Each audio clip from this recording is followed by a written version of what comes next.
दिल लगी भी तेरे दिल को दिल लगी न लगे, दिल लगी भी तेरे दिल को दिल लगी न लगे, वफाओं की हमसे तवक्को नहीं है, वफाओं की हमसे तवक्को नहीं है.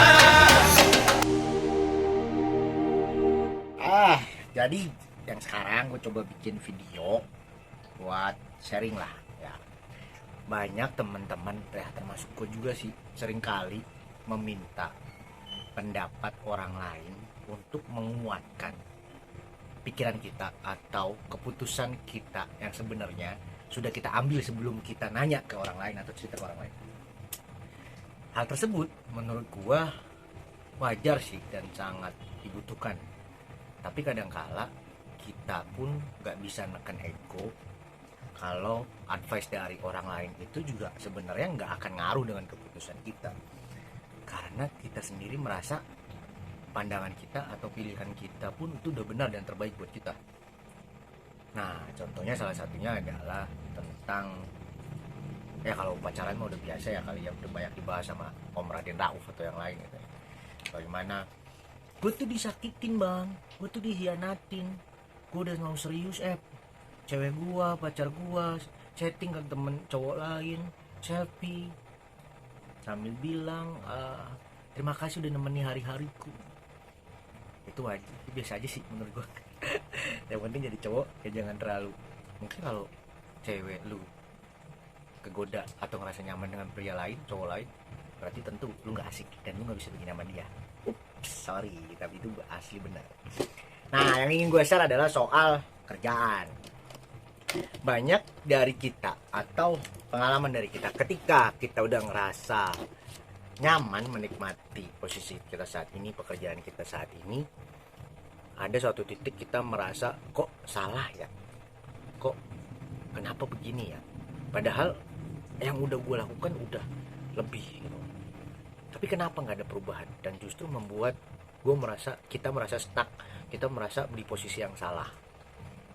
Contoh adalah ketika lu udah mau punya anak, lu udah nikah, lu udah mau punya anak, otomatis lu akan berpikir pekerjaan nyari yang di kantor, yang waktunya office hour, yang dekat sama keluarga, udah nggak keliling ke site, udah nggak keliling pekerjaan yang keliling-keliling keluar kota, dan itu seperti itu.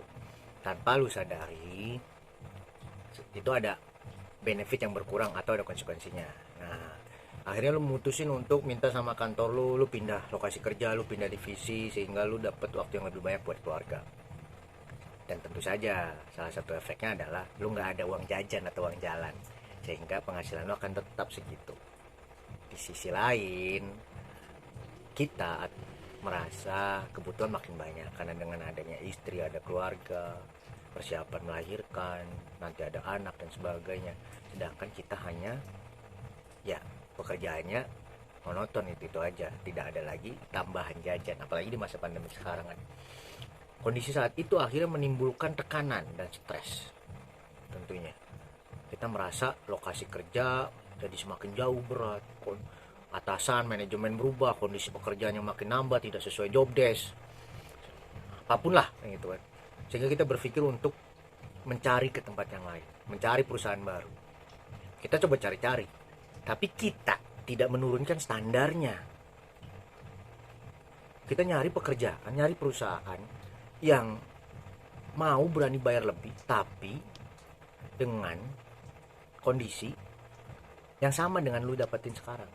Contoh, lu udah karyawan tetap, lu udah karyawan permanen, terus mau pindah nyari pekerjaan di tempat baru dengan posisi yang sama, status karyawan tetap juga, gaji lebih baik. Ngimpi? Ya iyalah. Sedangkan lu udah posisi permanen aja tuh udah dapat berapa tahun di posisi itu kan. Lu ngarepin posisi yang baru, kerja di office, gaji lebih banyak. Ya kagak ada. Zaman sekarang paling juga project. Kalau project prinsipnya adalah short term kontrak, pekerjaan yang singkat, massive income. Tapi kalau untuk yang permanen, pekerjaannya relatif stagnan sama rutinitas, ya gajinya juga segitu-gitu juga. Tapi aman, kagak mikirin kontrak habis, project habis, tidak ada dinamika project. Jadi menurut gua ya, untuk teman-teman yang lagi ngalami posisi saat ini, nikmatin introspeksi diri juga. Kenapa gue mengalami pekerjaan yang merasa ya gue merasa bosan, gue merasa nggak adil, gue merasa pekerjaan makin berat, tapi tanpa kita sadari sebenarnya kondisi kitanya yang berubah. Kondisi dimana kita merasa kita sudah paling pengalaman, paling expert untuk posisi kita saat ini, sehingga tidak ada orang lain yang bisa menempati posisi kita. Kita merasa karena sudah lama di posisi ini sehingga atasan, manajemen harusnya lebih memberikan apresiasi dan memberikan penghargaan yang lebih. Kita merasa kita adalah karyawan teladan yang memberikan effort terbaik buat perusahaan, sehingga kita berharap lebih, diperlakukan lebih, mendapatkan gaji yang lebih, mendapatkan fasilitas yang lebih. Sebenarnya itu karena tuntutan kitanya makin banyak, sehingga kita berharap ke perusahaan mendapatkan lebih banyak. Jadi jangan buru-buru berpikir untuk pindah kerja, berpikir untuk mencari pekerjaan yang baru, karena saat ini memang sulit. Cobalah diskusi dengan atasan, cobalah diskusi lagi dengan bos yang lain lah misalkan, cobalah diskusi dengan HR apa gitu.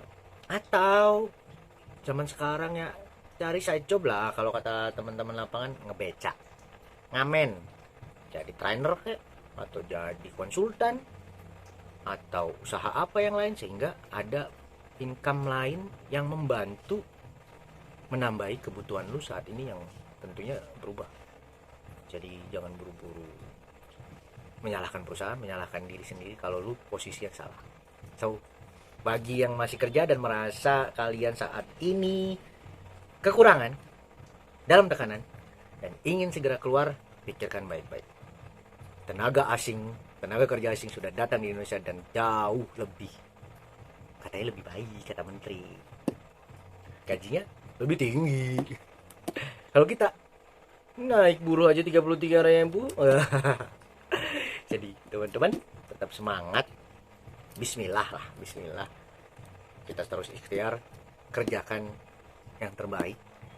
Kalau kata Pak Cipta Suryana dulu, selalu gue ingat dan selalu gue posting kata-katanya, kalau lu bisa ngerjain 5, ngapain lu ngasih 3? Kalau kerjain 5, 2-nya urusan Allah, nanti lu gak akan dapat rezekinya, akan diganti, baik itu dalam bentuk misalkan langsung dalam bentuk harta atau rezeki, atau jalan rezeki yang lain, sehingga lu tugasnya 3 tapi lu ngerjain 5, nah 2-nya itu biar dibayarnya urusannya sama Allah Subhanahu wa taala.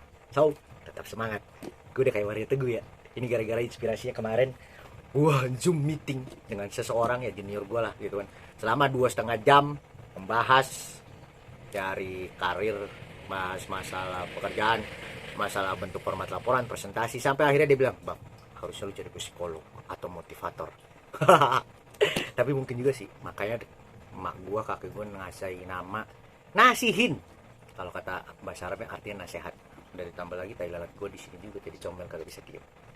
Ya, gue belajar nge-vlog hari ini, gue belajar bikin video yang rada bener, semoga ya bermanfaat sih, semoga bermanfaat, dan semoga gue nggak salah dan sedikit memberikan pencerahan dan motivasi untuk teman-teman. Karena bagaimanapun gue tidak lebih pintar dari siapapun, gue tidak lebih pintar dari kalian yang lebih muda dari gue, tapi yang pasti gue menang lahir duluan dibandingkan kalian, walaupun ada yang lebih lahir duluan, bukan tua tapi lahir duluan alias senior. So, semoga ya tetap semangat di masa pandemi kayak gini, karena semua orang harus concern masalah jaga kesehatan dengan aturan-aturan yang baru, dan semua ya ada yang tetap jaga kesehatan lah. Udah. Selamat liburan di rumah. Ciao.